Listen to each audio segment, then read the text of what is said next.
Hello, Barry and Trimby here from the Potholes and Penguins podcast. But today, you are joining us to celebrate the Zurich and Rugby Players Ireland Awards for the forgotten season, the 2020-21 season. Trimby, what do you remember from that season? Nothing. The only thing I remember from that season is Bundy shouting loudly at opposition for 18 months in an empty stadium. O'Mahony did offload one time. Do you remember that? Did. And we had 40 international games in a row because we had to catch up. Also, and unfortunately, COVID couldn't disrupt Leinster's Pro 14 chances. They still won. Well, look, it was a weird year, that's for sure.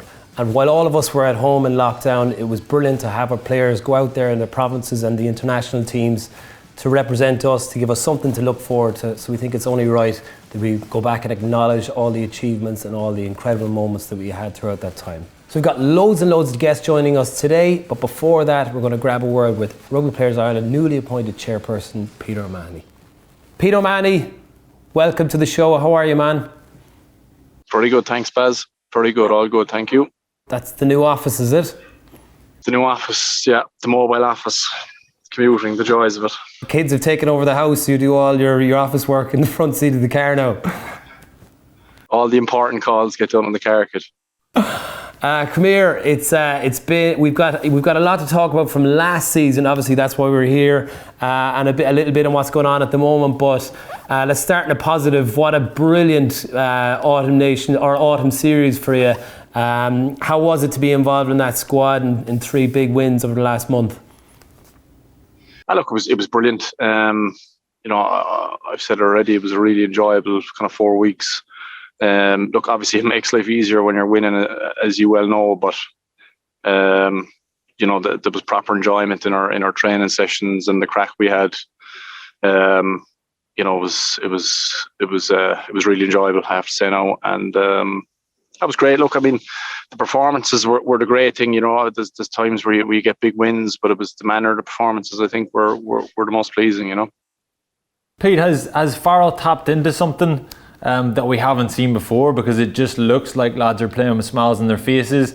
They're playing great rugby, great to watch.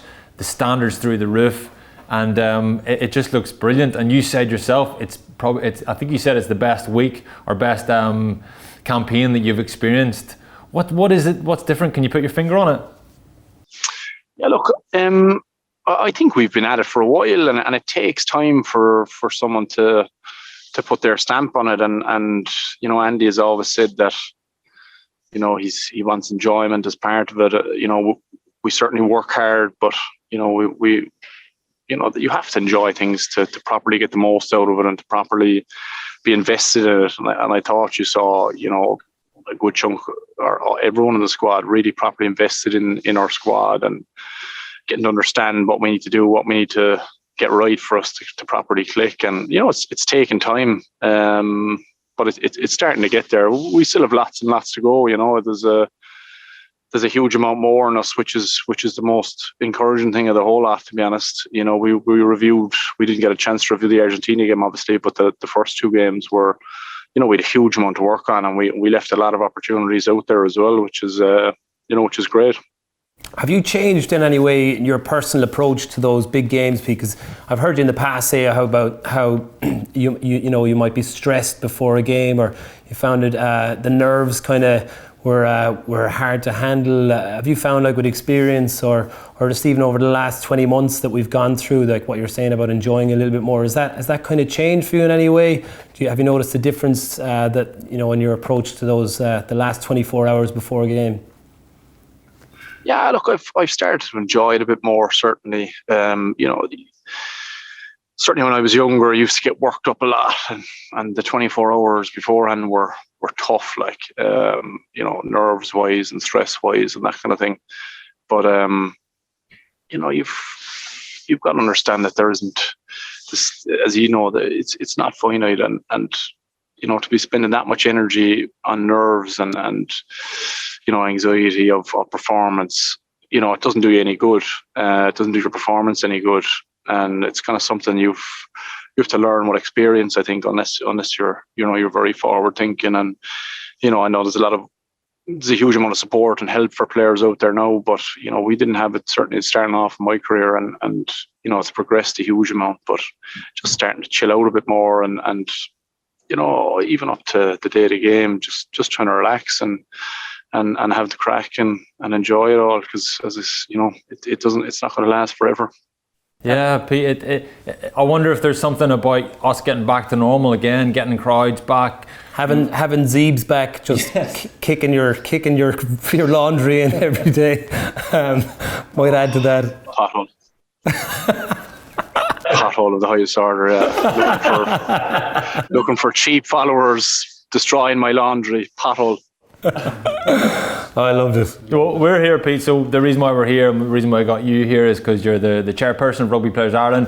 We're here celebrating the last season, and all the seasons have kind of merged into one, but if you don't remember anything about last season was the one where you got 1 offload and 2 red cards. I don't know if you... Does that sound familiar?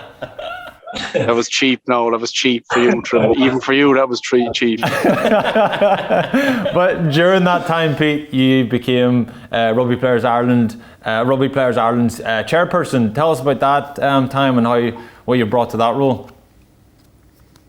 Yeah, I suppose it was a difficult start. Obviously, getting stuck into the lockdown, and there was a huge amount with that. I mean, the meetings that we had trying to get stuff sorted with the IRFU and what was going on, and the uncertainty for players and the whole lot. It was crazy stuff the first kind of couple of months, but it was really important. Obviously, it was the first time in a long time, first time ever, I'd imagine, that player salaries were kind of up in the air, and we didn't know where we stood with regard to the IRFU and how they were, and financially and this and that, and there was just so many questions, and it was certainly a kind of a baptism of fire, but I think we can stand over what we did as very proud of looking after the players. That's what we're there for, is as a playing group, representative. That's what we're there for, and I think we did that to the best of our ability. But it was tough, certainly. There was a lot of uncertainty there, and it was kind of unprecedented. So.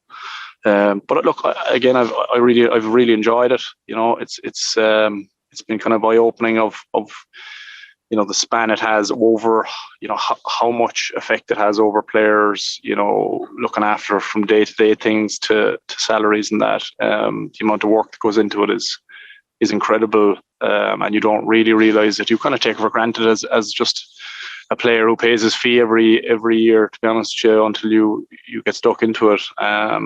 But it's been very rewarding, to be honest. Brilliant. Yeah, you can see the kind of the positive effect it has on the players over the last few years from different campaigns they've been running, and I think you're the exact person that Rugby Players Ireland needs at a time like this, man. So fair play for giving your time and for all that effort representing all the players. Just a quick note on how Munster camp is obviously at the moment. It's been a pretty crazy, dramatic week. You're obviously still in Ireland. You're down in Limerick trying to get on with the training. So there's what, 10 of you still there? How are you still managing to get sessions done? Just thinking about players and with young kids and families and staff who've the same, and just everyone. And hopefully we can get them home as soon as possible. And healthy is the main thing. From our point of view, look, it's difficult, but we're lucky. We've an incredible staff in the academy who are still there. There was a handful of people who were kind of not brought because of different reasons from the senior group. We're still there, still there from the kind of management side of things. So, and then we've a great academy, and we've pulled players from the NTS squad, the young guys today, a couple of All-Ireland League players today. So look, we got to make it happen. It's still kind of very unknown, to be honest with you, what's going to happen with the group over there. So we've kind of got to prepare as if they won't be there over the next couple of weeks. But I can't really tell you any more than that. I don't know any more than that, to be honest with you. But we'll battle on. That's all we can do. Okay, fair play, man. Yeah, we're fingers crossed that they get home all right. We we get to see a full packed Thomond Park next week for the European Cup games. So look, we'll let you back to it, man. Thanks a million for joining us, and well done again for your role at Rugby Players Ireland. Pete, we know you're up for Gardener of the Year this year, so good luck with that. Got our fingers crossed for you. Thanks for that, Trimby. Cheers, boy. Cheers, Pete. Just one thing, lads. I just would like to say thank you to Zurich and all the RPI sponsors. You know, we wouldn't be here without them. You know, they're a huge part of what we do. It's beyond essential for us. So a big thank you to them as well. Brilliant. Cheers, Pete. It's great. Thanks, lads. See you. Take care. Bye. Today's awards winners will each receive a Whoop 4.0 from our friends at Whoop, the world's leading personal digital fitness and health coach. Now to our first award of the evening. Let's take a look at the nominations for the Nevin Spence Men's Young Player of the Year Award. OMW, on my way to you. Good at what I do. I'm OMW. Watch me walk away, putting myself on display. 1, 2, 3 a day. I'm on my way. I'ma have you on tiptoes, watching my diamond afterglow. I know you wanna take me home. I'm on my way. OMW, on my way to you. Good at what I do. I'm OMW. OMW, on my way to you. Good at what I do. I'm OMW. On my way. They wanna judge me, I'll testify. Catch me on Insta, I'm verified. They want me quiet, I amplify. I'm on my way to the best thing that you've ever seen. You know that you bow to the queen. You lose all your senses and reason. I'll give you something to believe. OMW, on my way to you. Good at what I do. I'm OMW. OMW, on my way to you. Good at what I do. I'm OMW. On my way. Trimby, before we meet our winner, can you give us a brief word on Nevin? Yeah, the best thing about this award for me is how awkward Nev would be about being the centre of attention. But seriously, this award becomes more and more important every year because fewer and fewer guys had the privilege and we're fortunate enough to play with Nev. So less guys have had that firsthand, and we just need to keep remembering him every year. It's very important. OMW, on my way to you. Good at what I do. I'm OMW. OMW, on my way to you. On my way.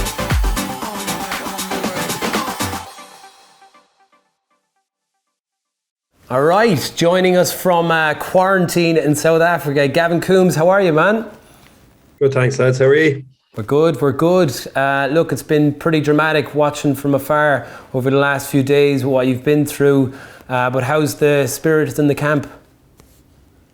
Yeah, we're trying our best to keep them high anyway, and hopefully we'll find out soon, what our story is and when we can get back home. And I think it's just the unknown is what is frustrating at the moment, but I think we'll find out soon, hopefully. Yeah, Gavin, obviously someone got a positive test, and you obviously can't tell us who that was, but who was it? I can't share that information, lads, I'm afraid. We'll get to the bottom of it. But look, what are you allowed to do? You're in a hotel room isolating on your own. Are you allowed to get out for any exercise, or what's the plan? So we're waiting to see now, so maybe not, depending on what the ruling is. So we haven't heard anything on that side yet. So we're just stuck in our rooms. Netflix, if you have good enough Wi-Fi for it, or else you're stuck to the TV. Gavin, you sound like you're under duress. Wink if if you need help. No, I'm all good. I'm all good for now anyway. Come back to me in a few days. Yeah, well, look, you're here to celebrate and to receive the award for the 2021 Young Player of the Year award. So look, it was a pretty phenomenal year for you scoring. Was it 15 tries you scored? was there a hat trick and maybe 4 tries in one game? It seemed like every time you touched the ball, you were going over the line and taking 3 or 4 people with you. So, like, it must have been an unbelievable buzz for you to play that many games first and foremost, and then to score so many tries. Yeah, no, it was class to get some establishment in the squad and as you say, get that amount of games, because before that I was playing here and there, every couple of weeks. So everyone wants to be in every week and have their place in the squad. So from that side of it was class, and the tries just are an added bonus, I suppose. Gavin, it's been brilliant watching you over the last 18 months just coming through, and it looked like you've matured and started to enjoy playing rugby. You look like the big kid in mini rugby. Give the ball to Gavin. It's brilliant to see. That's you enjoying playing with empty stadiums. How much are you looking forward to getting Thomond Park pumping again, filled with Munster spectators, loving watching you do what you do best? Yeah, I can't wait now for packed out Thomond Park, to be honest. That's obviously what I grew up dreaming to do, to run out to that noise. So I can't wait for that. Even when we had the 75% capacity against Connacht, it was unbelievable, just doing that half lap before the game, and the crowd really, really gets going. Thomond Park is special, and I cannot wait to experience that on a European night. Look, as you said, growing up, that's all you ever wanted to do. Like across the back row, 6, 7, 8, wherever they put you, you're going into a jersey that's been filled by some of the best players that have ever played for Munster, and Axel, Quinny, Dennis Leamy, even CJ Stander, and not to mention the boys that you're competing with now at the moment. But is there anyone particular for you growing up that you idolised in that position? Probably Axel. I always played 8 growing up, and that's where I wanted to play, and that's where I still want to play. So definitely him, and he had a he had a wide range of skills, and watching him was a joy. So definitely him. He was probably my number one growing up.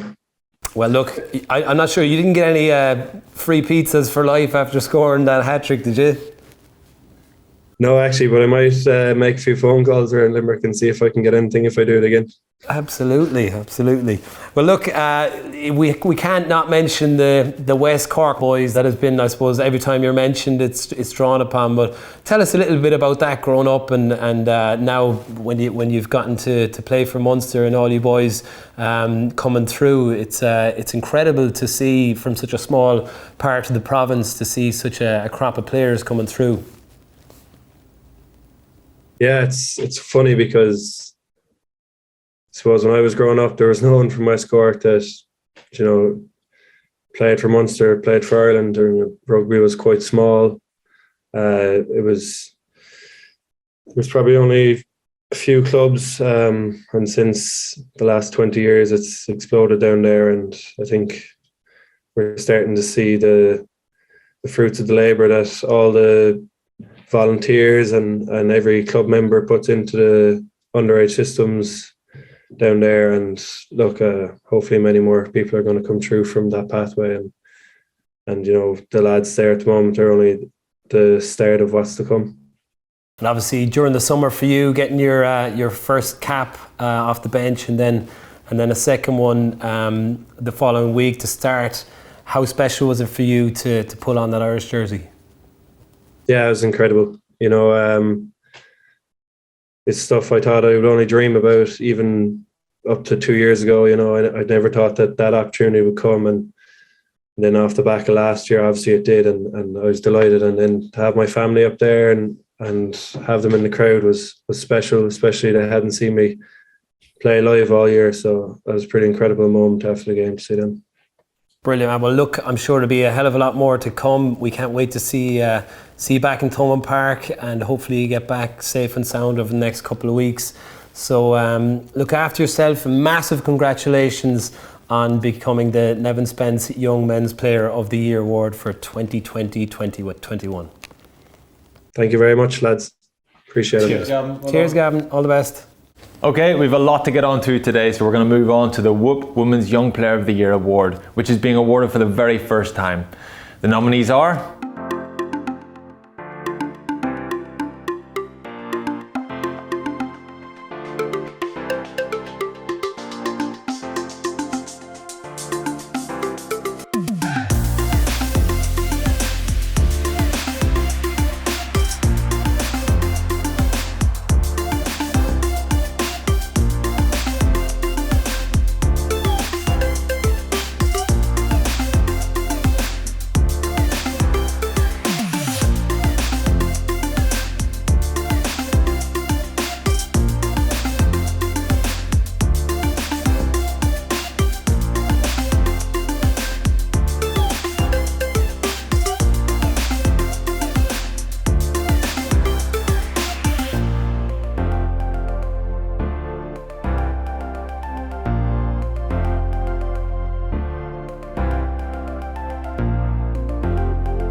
And the winner is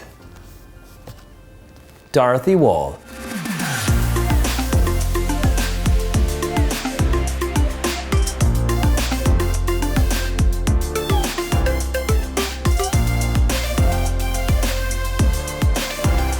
Dorothy Wall, we're here to celebrate Young Player of the Year. Take us back. You kind of burst onto the scene back in 2020, 2021. What was it like for you coming into that kind of an environment and playing international rugby for the first time? Yeah, it was unreal. The season before, I was on the bench, so there probably wasn't as much pressure on me. And I think Ciara Griffin, our recently retired captain, she taught me a huge amount over the 3 years that I played with her. So kind of coming off the bench, like for her a few times, like she'd tell me what needed to be done, and like I was directed in the right way. But to then be able to play with her in the 2020 season was fantastic. And yeah, I really enjoyed my rugby. That's kind of like, I think we started off really well against Wales, and we got results. Like some games went against us, but I think it was a very positive block for our team. And I look back at it pretty happily. Give us an idea of what Ciara might have told you. What kind of direction? Because obviously, with the way you've come on, watching your ball carry and watching your physicality around the pitch is very similar to the way Ciara played the game. She's obviously had a massive impression on you. Yeah, like obviously in terms of like just general play, because I suppose I came from, like, I started off in sevens and I would have played like underage 15s with Munster, but in terms of like rugby IQ, I suppose I felt like I had a lot to learn quickly because didn't have that much experience. So you're just trying to like soak it up off these players who've been playing for years, and your captain who's better to learn off of. But the one thing I do remember she told me is that we were in our 22 once in training and gave some sort of offload that really wasn't on in her own 22. And I think the other team, whatever training we were doing, the other team scored off it. And she turned around to me and she said, "You are not Sonny Bill Williams." And that's the last time I did an offload in our 22. That's one of the main things I remember. You're not Sonny Bill Williams yet. If ever I gave it like a terrible offload, she'd just be like, "Dorothy," I'm like, I know, I'm not Sonny Bill Williams. So I'm going to work on that for her. Yeah, yet. You're not Sonny Bill Williams yet. Yeah, this is it. I'll get myself tatted up and I'll be there. Well, look, congratulations. It's been, as I said, it's been incredible to watch you develop over the last couple of years. And, it's hard to believe you're still so young. Because of, you look like a leader in that team, and I think you've got such a bright future ahead of you. So massive congratulations on becoming the Young Player of the Year for the women's team. So we'll see you later, Dorothy. Well done. Okay, thank you. Okay, it's not very often we get to chat to Olympians around these parts, but I'm delighted to say that we are now joined by the AIB Corporate Banking Men's Sevens Player of the Year, Terry Kennedy.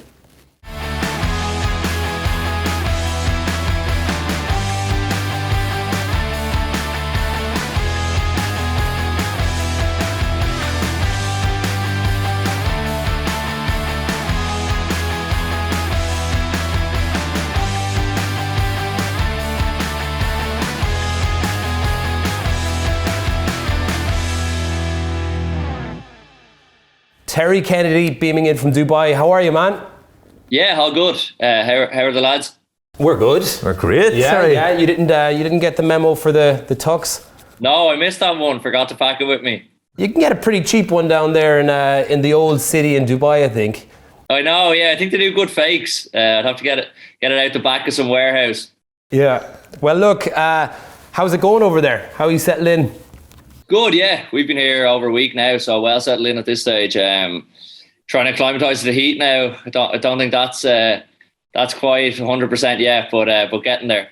There's no fear of you. We've seen you ripping it up. I mean, even over the last few days, that pass out the back door to Jordan Conroy has been circulating again on Twitter for some reason. Talk us through that moment, because I think that was like one of those moments where everyone was like, "Oh, Jesus, stop." Yeah, I've got a few questions about that one, but I think that was one of those things. It just split-second decision. I went for it, and luckily it came off. I think if it hadn't came off, I probably would have got the shepherd's hook. So luckily it did. No, I think Jordan Conroy is one of those guys that you just want to get the ball to as quickly as possible, right? So that kind of looked like it might have been in your mind when you were doing it. Exactly, yeah. Just get the ball into his hands and let him do it. Well, look, he had a pretty crazy journey over the last 5 or 6 years. I mean, and it culminating in that huge win in Monaco and then getting to the Olympics. What was that experience like for you, especially that big win over there, and then knowing that you'd finally, relive the dream and get into the Olympics? Yeah, it was incredible. The year and a half or so before Monaco was a funny one, because we played our last tournament in March 2020 in Vancouver, and then well over a year anyway of just training, kind of constantly thinking we have tournaments coming up, and then they'd be cancelled due to COVID and stuff. So it was a difficult period, but obviously we stuck together as a squad and trained pretty hard during that period, and thankfully it paid off in Monaco for us. Yeah. How was the Olympics then?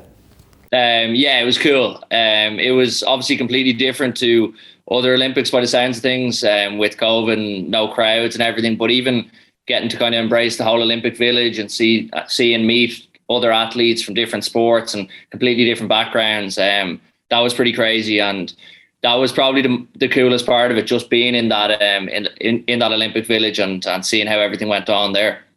Is there a bit of a change up, Terry, with the kind of the old guard, the Harry McNulty's, the Greg O'Shea, all the showbiz, let's face it, moving on, and a few young fellas coming in? And are they embarrassed that they haven't got Olympic tattoos? It's a bit of a change up, all right. In the Olympic squad, I was probably one of the youngest lads, and now I'm over in Dubai here, I'm one of the oldest lads. So it's a big shock, but no, the young lads are getting on great, and obviously disappointing to see some of my good mates move on, but they have other things going on that they want to chase, so it's fair enough, and it's good to give the young lads an opportunity out here. Yeah, absolutely. Well, look, the very best of luck for the weekend, man, and thanks a million for joining us. And look, a massive congratulations on the award, the Rugby Sevens Player of the Year. Well done. Cheers. Thanks a lot, lads. Cheers, Terry. Good man. Okay, next up, it's the Druids Glen Moment of the Year.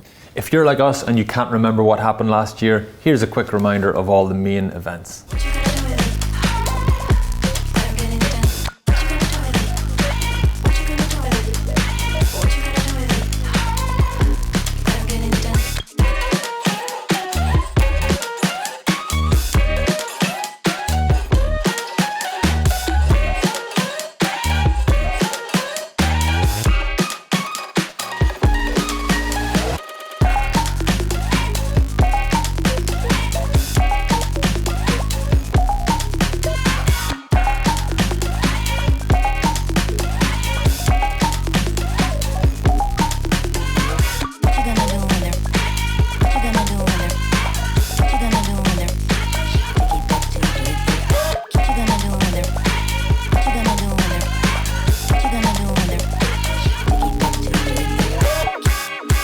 And the winner is Ireland beating England, and here to pick it up is CJ Stander. So good to see you, man. We're wearing full penguin outfits. I was hoping to expect you head to toe in farmer outfit, gloves, wellies, big straw hat, maybe a piece of grass sticking out of your mouth. That's a scarecrow. Especially, I put my best shirt on, best farming shirt for you guys. So this is the best you're going to get anyway. I'm not on a tractor, so that's good.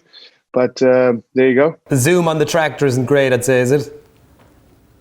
Yeah, the signal is not too good, and it's mostly we farmers say, look, I'm not farming, but we farmers normally say we are very busy, but the tractors drive themselves. CJ, I like the idea of no one in Irish rugby has seen you for 6 months, and we just beam you in, and you've got a thick Limerick accent. That's that's going to stick. You know the story about me not knowing a lot of English, but I think I've learned to speak English in Limerick. So the Limerick accent is going to stay forever. That's never going to change. So I'm actually in the property development at the moment. So there's a few Irish customers we have, and they're all surprised when I speak to them over the phone. They actually can't believe it that there's a Limerick guy actually selling and building houses for people in South Africa. Good man. Well, look, I know half of Munster is out there at the moment, so they've missed you that much that they've decided to move to South Africa for the next 6 months by the looks of it. He says the best of both. It's summer. Yeah, I actually spoke to some of the guys last night. I feel for him, but everyone's safe, and hopefully they get back and they can get back playing, especially with Europe coming up. Yeah, well look, back to the moment that you're here for, which is the Druids Glen moment of the year. It was the win over England, and which just happened to be your last game for Ireland. Can you take us back to your memories of that game? Yeah, it was so the week. Well, I knew well in advance I'm going to retire. So that week I've spoken to Andy Farrell actually about it, and he said to me, "I think it's a great time to share my news with the guys." And we just sat down for dinner. The Carton House. We sat down for dinner, and I just said to the guys, "That's it, and that's my story. That's the end of it for me." And I couldn't, like, the emotion I got of the guys and the reaction. I didn't say not believe it, but I felt that I could feel it. The emotion in the room, and I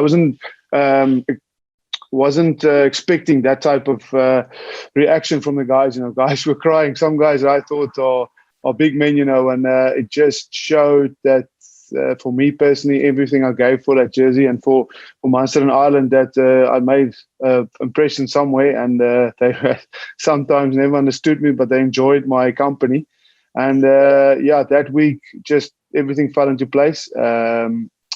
You guys know with international games you can't get too emotional, but I think we needed a bit of emotion that week going into the game, and we went in played England, and everything just fell into place. And it was emotional for me, more the sense that I was ready, and I'm still happy with my decision. I was ready. I was just emotional, just leaving friends behind, but it was a great send-off. And I just remember running into I think it was Billy Vanapola and Tom Curry. And they, from their side, the two players, they couldn't have given me a better way to leave the game. I just remember running into them and rattling.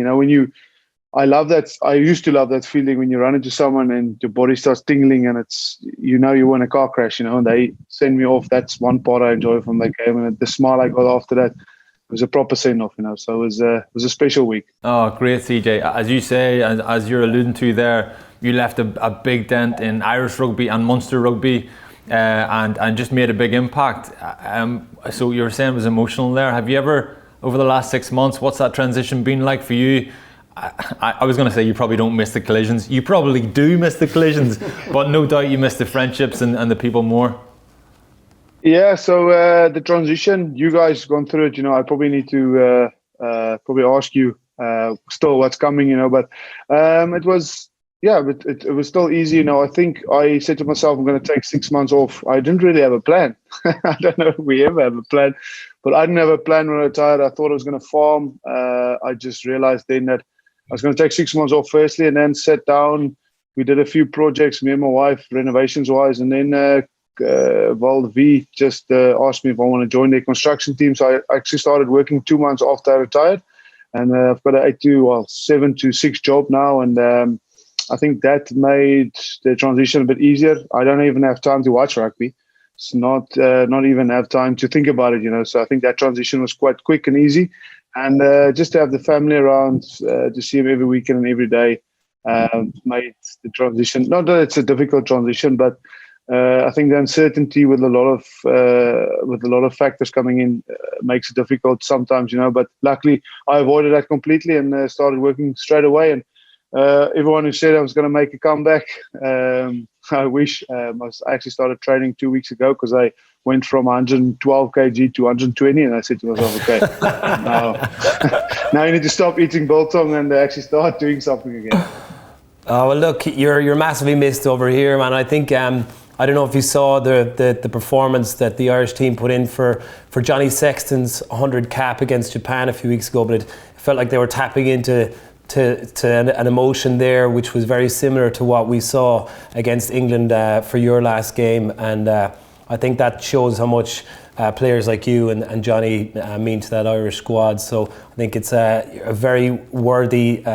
You're a very worthy guy to come on and take this award for that Irish team in the Druids Glen moment of the year. Thank you very much. I appreciate it, man. Yeah, the last thing about the team, I actually think it's the best Irish team we have at the moment I've ever seen. You can watch that game against New Zealand. That was the amount of free beers I got from that game, not even playing anymore. You could see everything just worked, and I'm very excited for the rest, for the next Six Nations and then the World Cup. I really think it's the best team I've ever seen, Irish team, and I'm really excited because everyone's playing well, and I think the leadership and the coaching staff is really hitting their stride. So well done, and I can't wait to come over and see them in the 2023 World Cup. Brilliant. Good stuff, CJ. Brilliant. All right, man. Well, hello to the family, and thanks a million for joining us, man. Thanks, guys. Appreciate it. Look after yourself. When CJ retired, his legacy on the pitch was completely assured, but he left his mark off the pitch by his contribution to the Tackle Your Feelings campaign.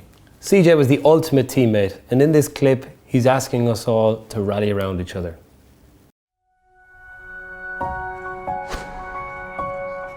I was actually at the Bulls and I was told I was too small, and I actually had to make a decision to go back to the farm. And then out of nowhere, Munster popped up and thoughts go to it, is it really the right decision to come over here? Am I going to make it? Put a lot of strain on me as a person as well. I think I made it clear to everyone with my first speech when I arrived that I couldn't speak at all. I think I just said hello.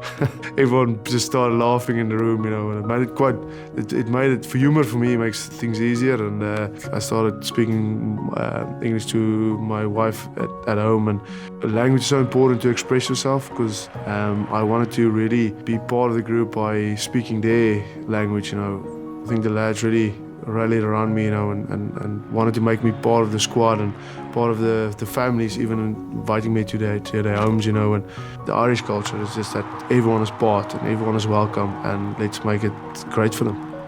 I think it's very important to have a good support structure around you as a person and as a player. The first thing I do is see what I can control, talk to someone I really trust and I have respect for, that can give me an honest opinion back.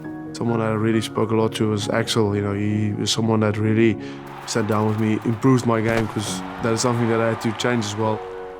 If it's a big thing, then, well, deal with it as soon as possible. If it's something smaller, then I just normally just laugh it off. I am CJ Stander, and I am taking control.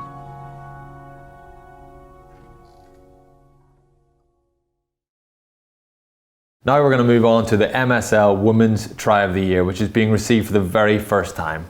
The nominations are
beaming into us live from Dubai, of all places, is the winner, Bevan Parsons.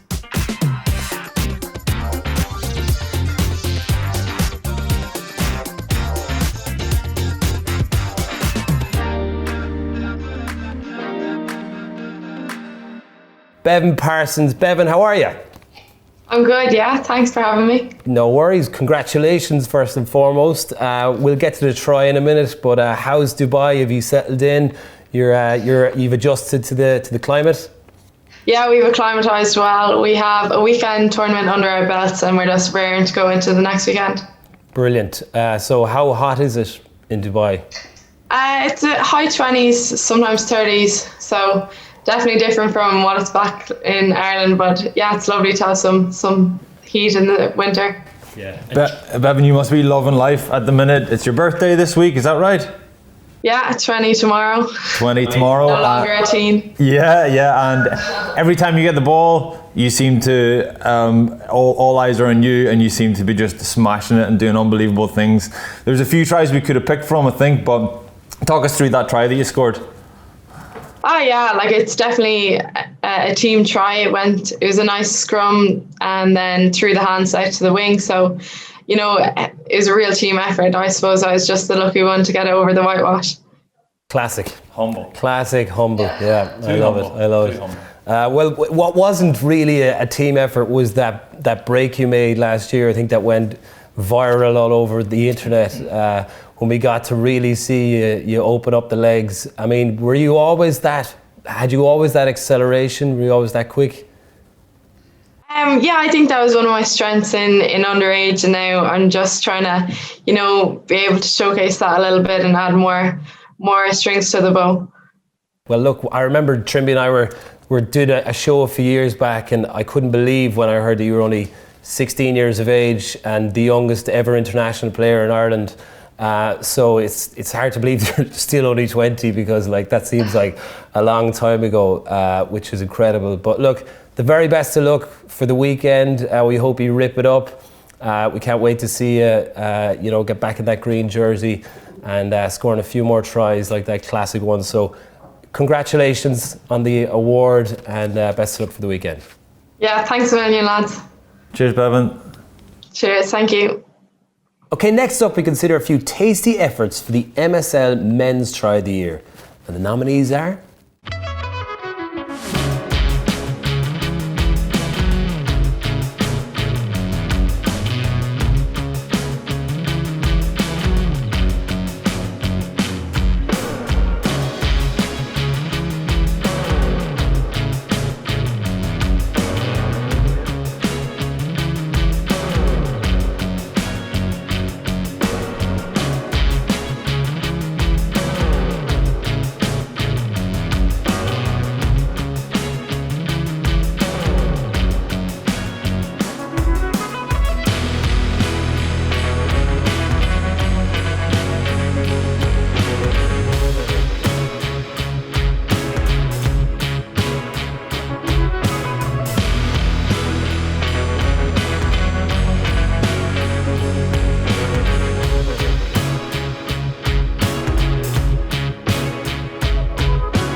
And our winner is JJ Hanrahan.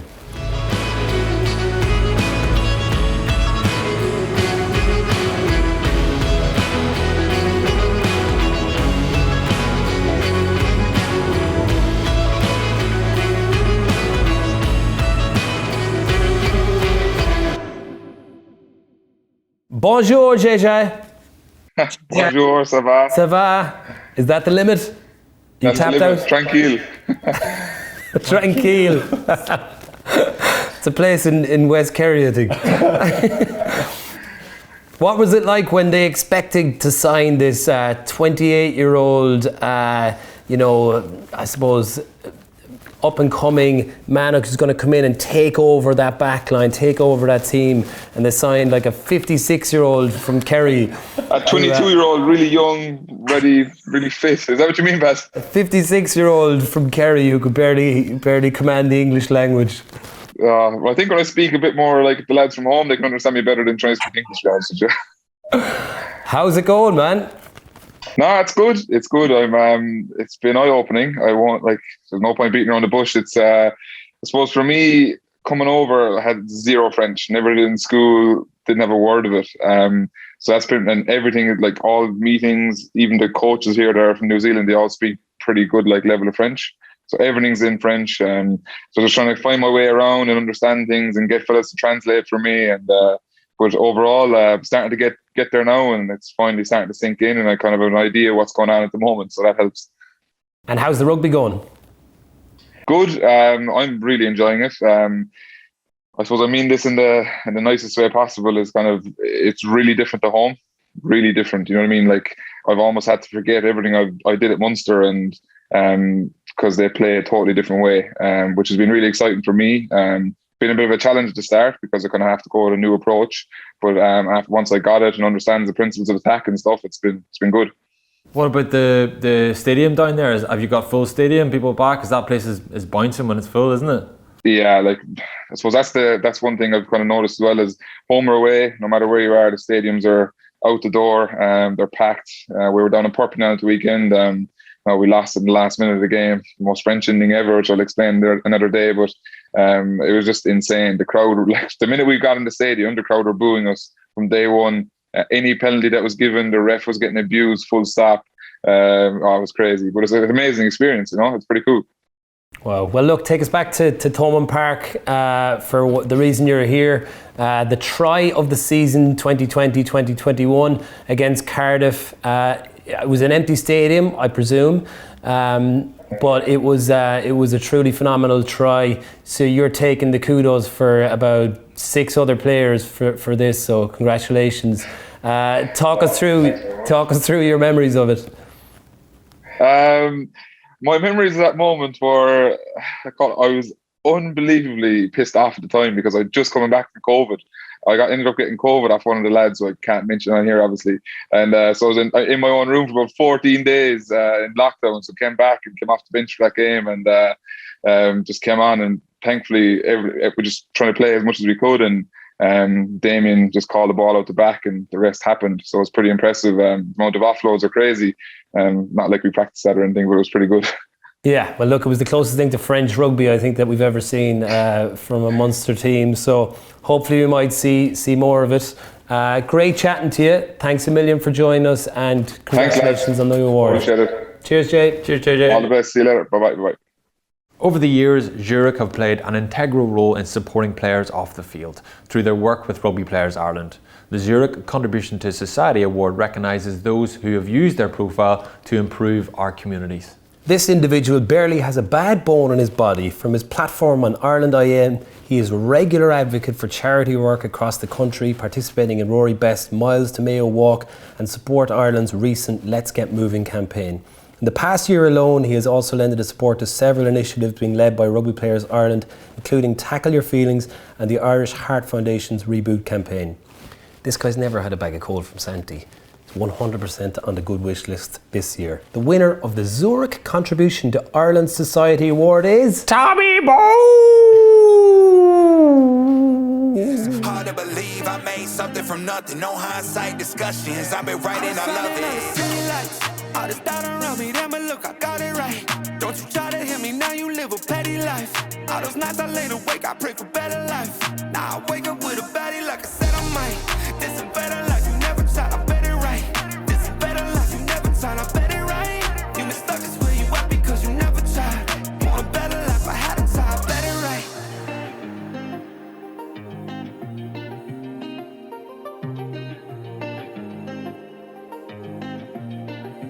Tommy, congratulations on the award.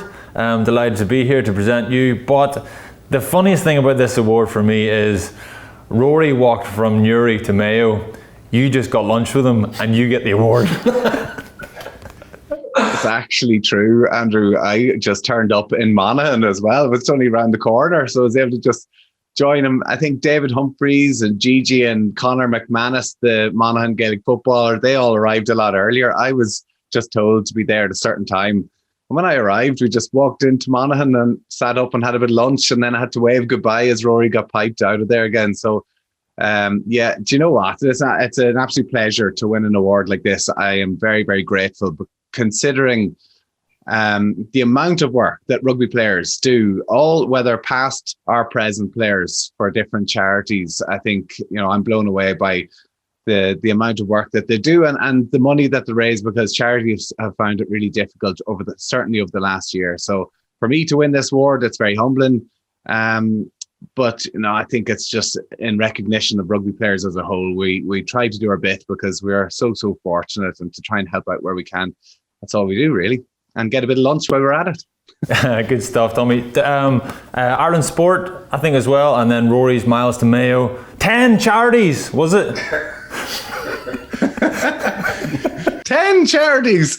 Yeah, I do, like this. This is the thing. You try and help out where you can. As you two know as well, you get, I'm sure, a lot of messages from different people who are going through difficult times. And certainly working on Ireland AM, it's one of the amazing things I have is I get to talk to so many people who are less fortunate than myself, who are going through some really, really difficult and harrowing times. And when I think I'm having a bad day, I'm feeling a bit tired, getting up early in the morning, and you meet some of the people and some of the stuff they're going through, like it is so difficult. So for me to try and help out in 10 charities or 2 charities or 1 charity and just do a little bit to help where you can, I think it's really, if it makes any benefit to people, it's absolutely well worth it.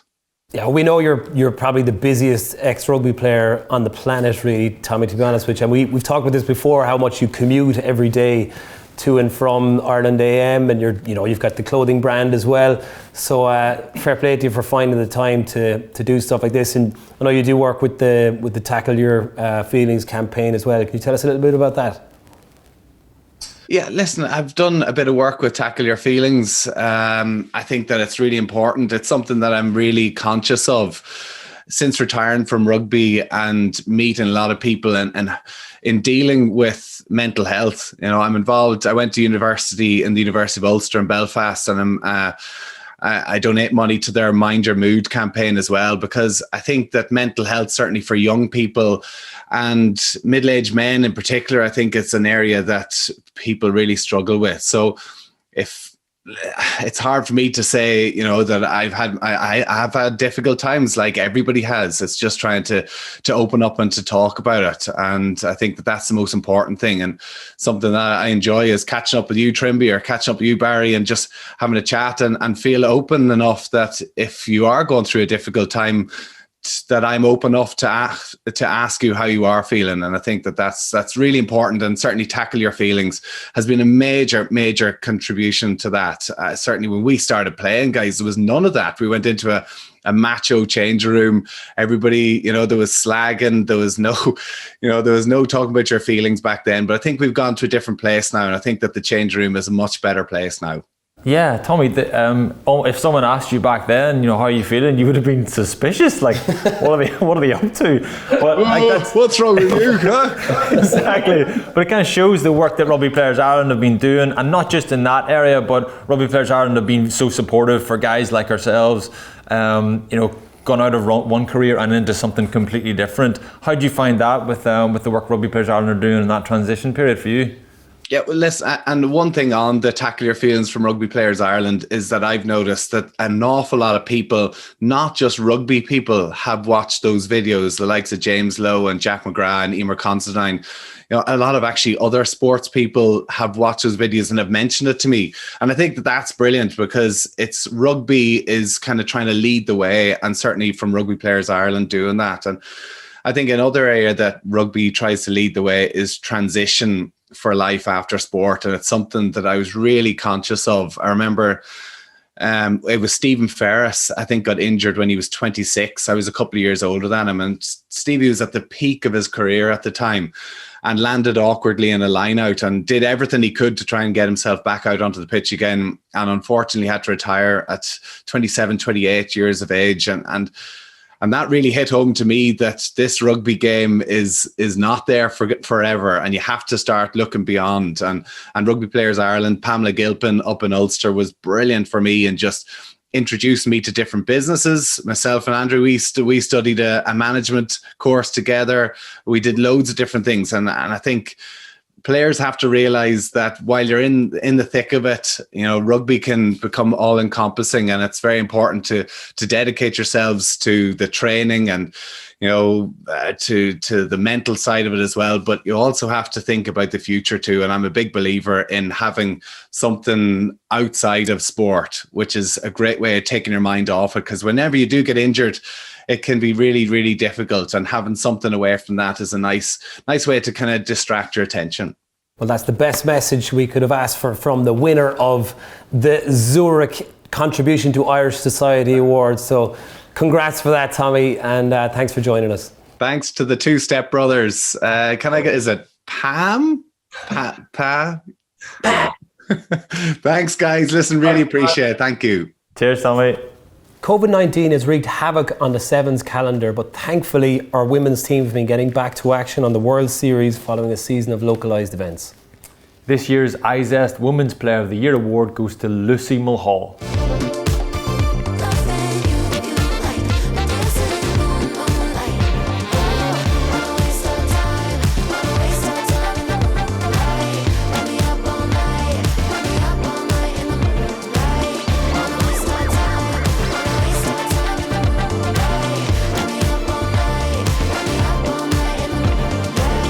Lucy, how you doing?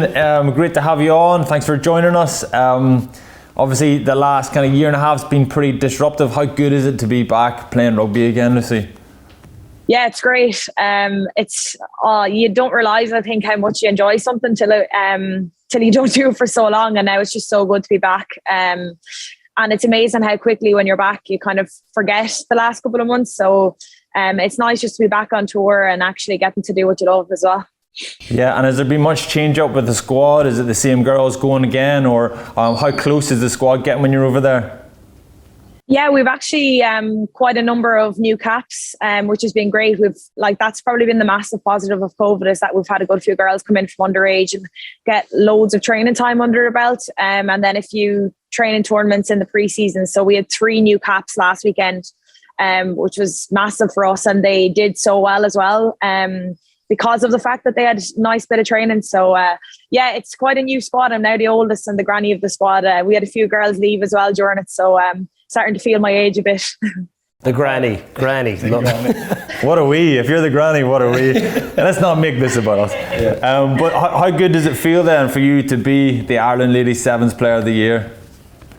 Oh, it's to me, this is the pinnacle when it comes to individual awards. To be nominated by your own playing group, it's their opinions that matter the most to me. So as much as like team accolades are so good to have, for an individual accolade, this is the pinnacle for me, is just to be voted by my own playing group. And for me, it was quite an enjoyable year of training. It sounds strange looking back on it with COVID, but it actually kept us going and kept some structure to our lives, our daily lives, and we got to keep in contact with each other. So we were very fortunate to be able to do that every day.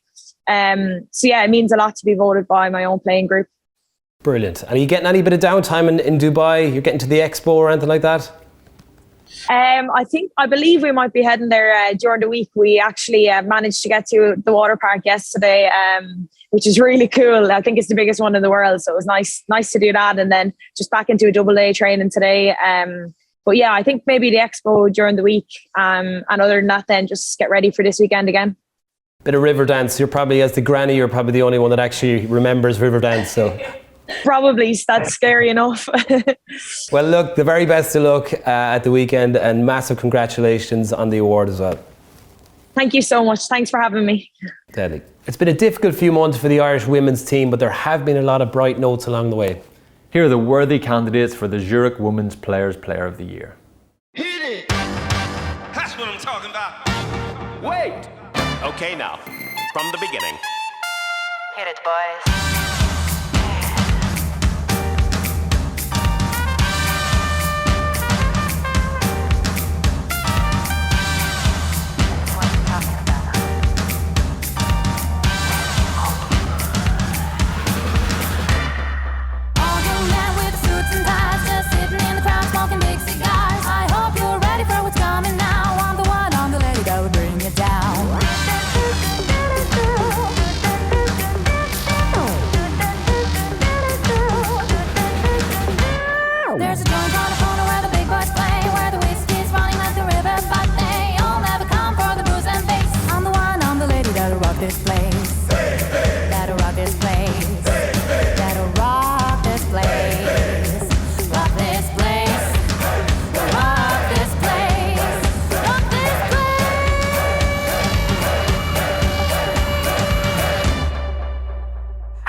Dorothy, congratulations again.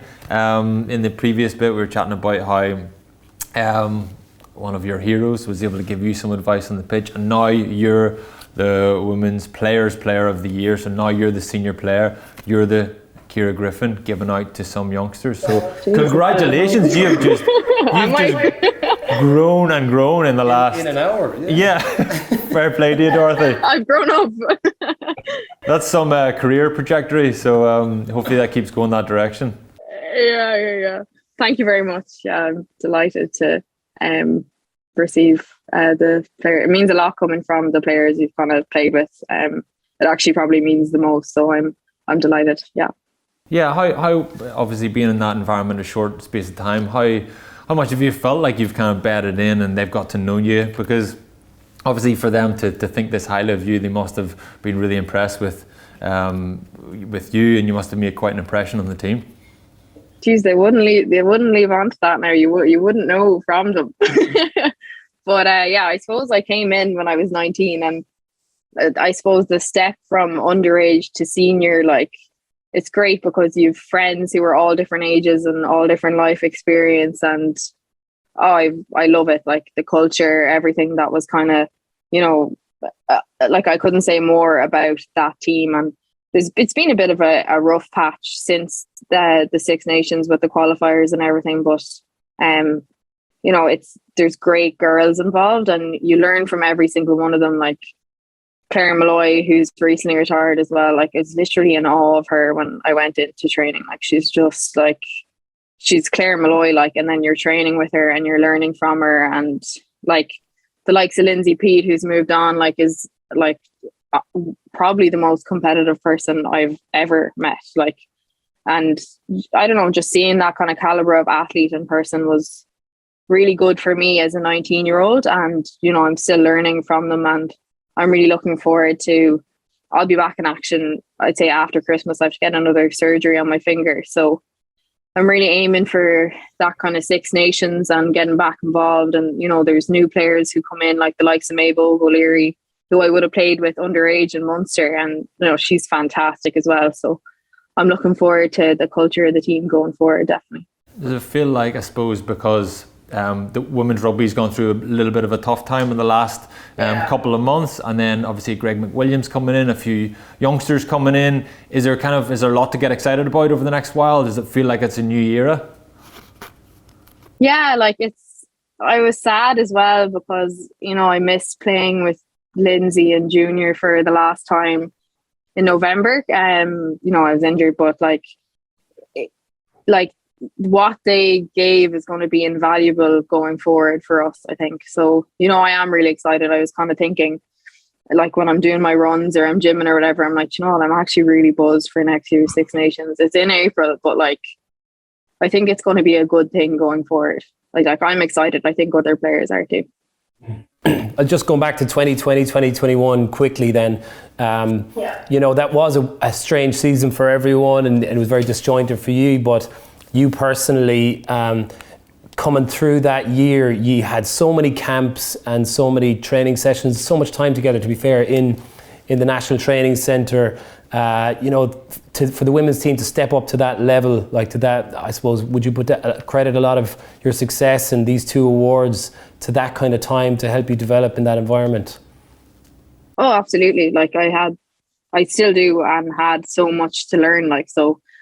Like we had Kieran Hallett as our defensive coach, and he was excellent. Like there were some really tough camps, like really put through our paces in terms of physicality and just running the legs off us, really. And I think that really stood to us coming into that Six Nations. Like we had the time together, which I'm not sure previous teams would have had that type of time. And it was great. Like you're in every weekend and you're training and you're seeing the girls during the week. Like I thought it was great at the time. Yeah. But I suppose I also have been in sevens for 4 years now. So like when I came in at 18, it was nearly like, because, there's not academies for women's players. It's nearly, when you come in young, it's nearly like an academy. Like you're in there 4 days a week, you get your core skills, like you're conditioned to a point that you hadn't been before underage. So I feel like your body builds up that kind of resilience. So I have to credit the the structure in sevens as well, to like how we could then train with 15s and then move into that Six Nations. Yeah, well look, we can't wait, as we said earlier on, can't wait to see you playing for Munster and for Ireland. So congratulations again on the 2 awards tonight, and thanks a million for joining us. Thank you very much. Now to the final award of the evening. The Zurich Men's Players Player of the Year award is one of the finest accolades in the Irish game. Here are the nominees.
What do you think, Trimby? The Zurich Irish Men's Players Player of the Year award goes to Robbie Henshaw.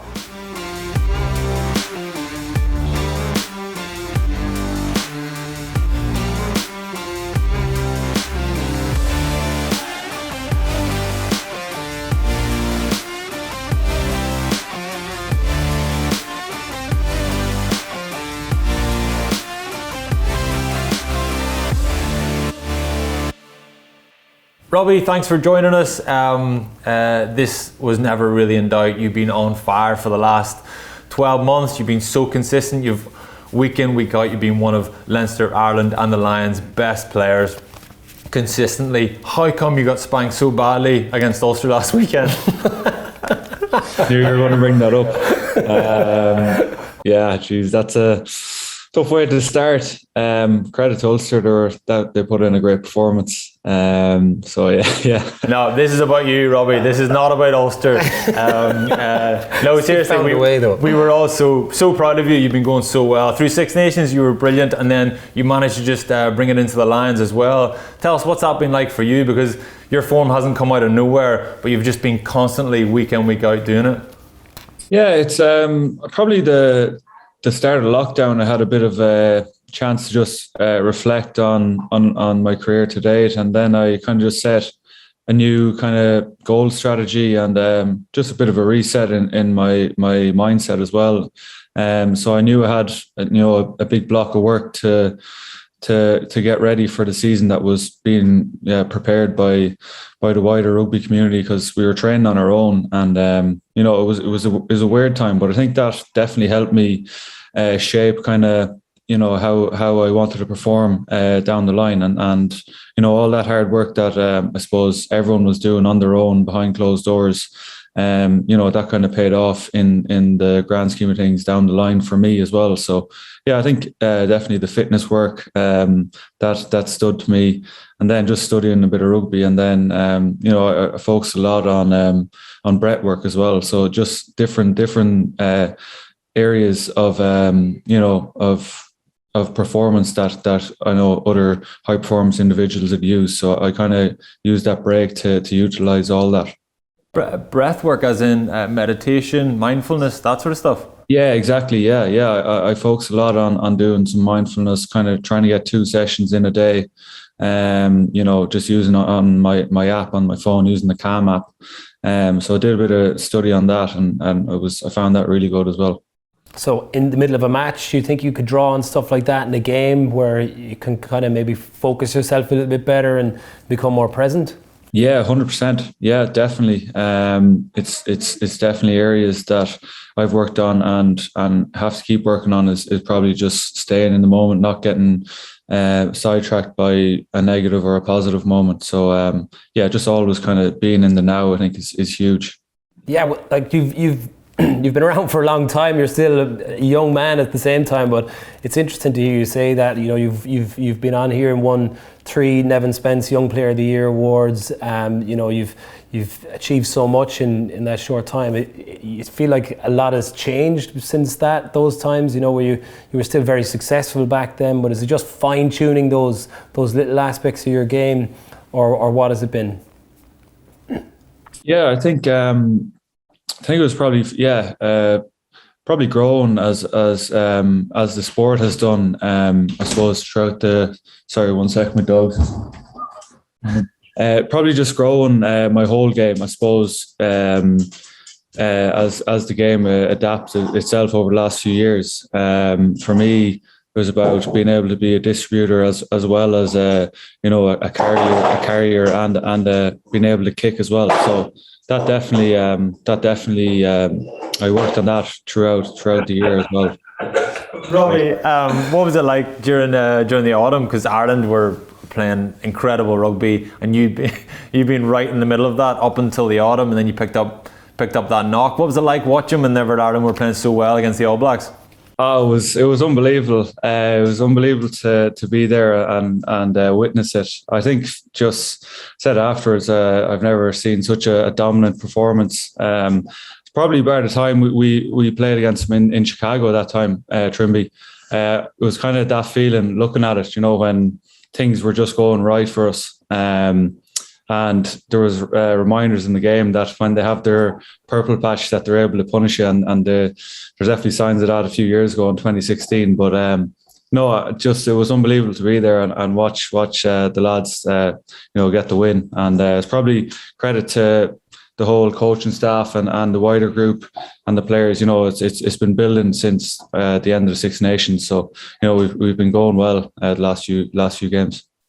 And just a little word to your fellow nominees for the award today. So you had Tom Daly, Tyg Byrne, and Ian Henderson. Obviously, you're among some absolutely brilliant players across the provinces there. So that must make it all the more special to receive this award.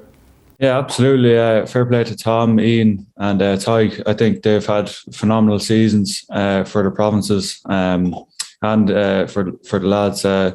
For Ian and Tyg playing both in the Lions jersey and in the Irish jersey, they put in great performances throughout the season. So fair play to them. They've been outstanding for their teams. Brilliant. Well, look, Robbie, thanks a million for joining us, and a massive congrats again on winning the Zurich Men's Player of the Year. It's so, as Trimby said, so well deserved. You've been incredible for Leinster, Ireland, and the Lions over the last 20 months. So, a real privilege, and congratulations. Thanks very much, lads. Thank you. Well done, Robbie. Well done, boy. Cheers. Ladies and gentlemen, that concludes the Zurich Rugby Players Ireland Award for 2020-2021. I find it confusing as well, Barry, but it's very important to mark the achievements of the players over the last 18 months. It is. A massive congratulations to all the players and all their achievements and the awards won. Thank you very much to Zurich and to Rugby Players Ireland. Have a very happy Christmas. And a jolly new year.